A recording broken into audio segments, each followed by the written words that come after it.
Assalamualaikum warahmatullahi wabarakatuh. Patepang deui dina pangajaran basa Sunda dina materi anu enggal nyaeta materi ngeunaan carita wayang. Sataacan hideuk paham anu kumaha carita wayang teh, hideuk kedah terang heula tujuan pangajaran tina carita wayang. Di antawisna nu kahiji, hideuk kedah tiasa nyebutkeun eusi carita wayang, nyebutkeun struktur carita tina hiji carita wayang, nyebutkeun unsur-unsur basa nu aya dina carita wayang, teras ngabandingkeun carita wayang jeung dongeng. Ayeuna urang tingali heula naon anu dimaksud wayang teh.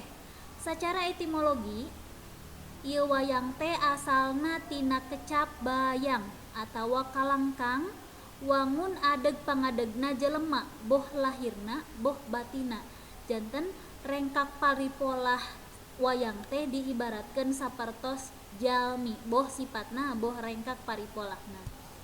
Lajeng wayang dumasar kana wangun fisikna.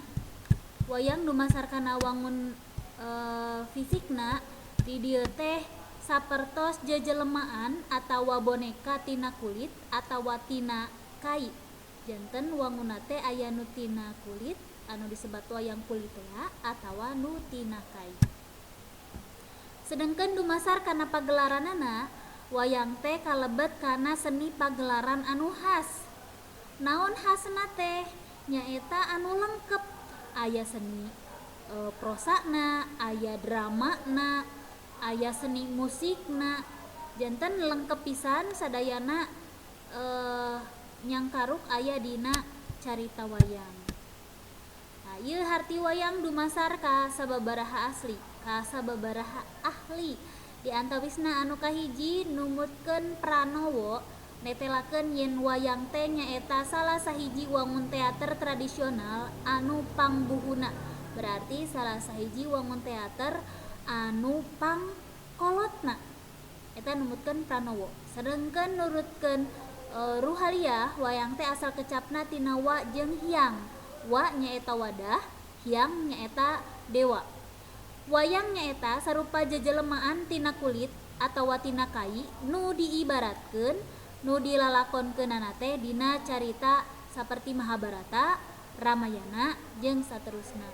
Dina pagelaran wayang, kidalang biasana sok dipirik ku gamelan jeung dibarengan ku sinden. Anu katilu, wayang nyaeta hiji wangun seni pagelaran dina wangun drama anu khas, anu ngawengku seni sora, seni sastra, seni rupa, seni musik, seni tutur, seni lukis jeung rea-rea deui eta numutkeun fasa. Tah, babon carita wayang. Naon ari babon teh? Ari babon teh nyaeta sumber carita wayang. Janten sumberna carita wayang teh ti mana asalna? Nah, eta teh asli ti Sunda, ti Jawa, atanapi ti nagara anu sanesna. Geuning barudak, babon carita wayang teh ieu teh asalna teh ti nagara India anu aya dina kitab agama Hindu. Di dieu aya dua carita anu fenomenal pisan nyaeta carita Mahabharata anu dikarang ku Wyasa jeung Ramayana anu dikarang ku Walmiki. Kasus kabudayaan carita wayang di Sunda. Jadi aya sababaraha kasus di Sunda. Anu kahiji carita wayang teh ngan saukur fragmen tina Mahabharata atawa Ramayana. Jadi ngan saukur cuplikan leutik hungkul. Upamana lalakon wayang Tegal Kurusetra ukul nyaritakeun perangna antara Pandawa jeung Kurawa di Kurusetra. Sedengkeun carita asli ti Indiana panjang pisan ieu carita ngeunaan Mahabharata jeung Ramayana di Tegal Kurusetra teh. Lajeng dimodifikasi tina carita aslina. Anu namina dimodifikasi berarti aya anu dirobah. Bahkan eusi caritana patoja inyah pisan jeung carita aslina ti India. Dipintonkeun minangka media hiburan dina pintonan wayang golek, wayang kulit, atanapi wayang orang. Aya di Sunda anu langkung kawentar nyaeta wayang golek. Wayang kulit ya ayana di Jawa, wayang orang ayeuna nu nuju booming di urang sapertos OPJ. Eta kalebet salah sawios conto carita wayang. Lajeng deui kasus kabudayaan di Sunda teh geus kaserepan ku unsur Islam. Anu sataacana carita wayang teh langkung ngabahas atanapi caritana di hari-hari ngeunaan agama Hindu kabeh dienakeun ieu wayang teh dijantenkeun media pikeun nyebarkeun agama Islam.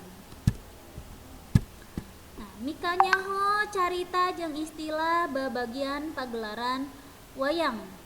Nah, di dieu dibahas carita wayang teh cenanya eta carita anu sok dilalakonkeun dina pagelaran wayang.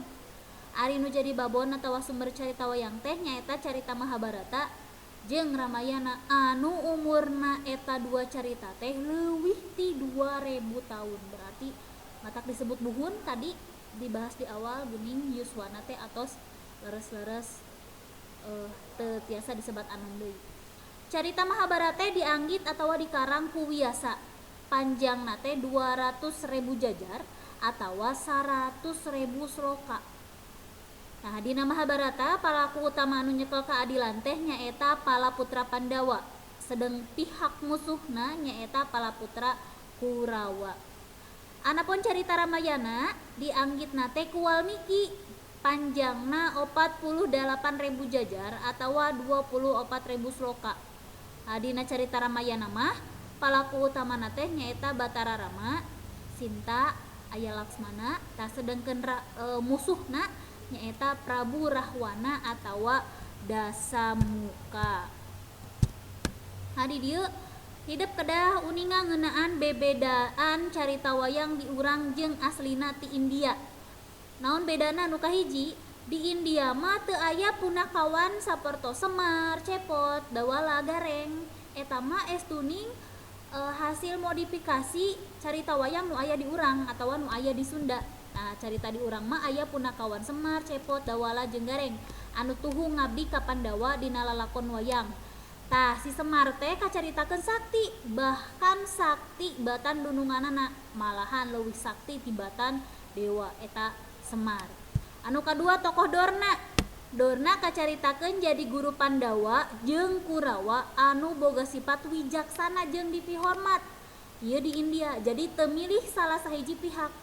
Sedengkeun di urang Dorna teh leuwih boga sifat anu julig, licik, rehe, pokona pika sebeleun tur leuwih mihak ka Kurawa tibatan Pandawa.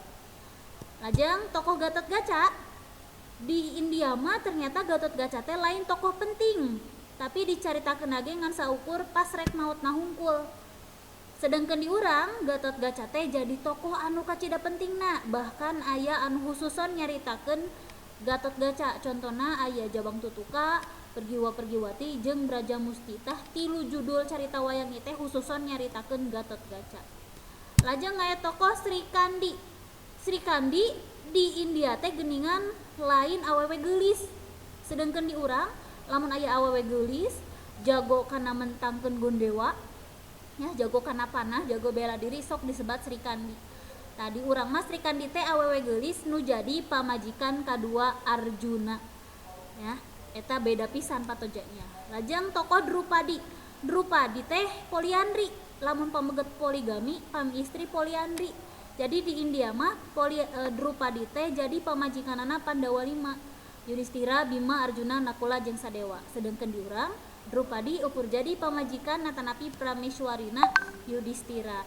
Tah sakitu nu tiasa kapihatur dina lawungan dinten ayeuna ngeunaan bebedana carita wayang di urang jeung aslina ti India. Mudah-mudahan hidup paham kana bebedana anu tadi, teras tadi sajarahna ngeunaan babon carita wayang.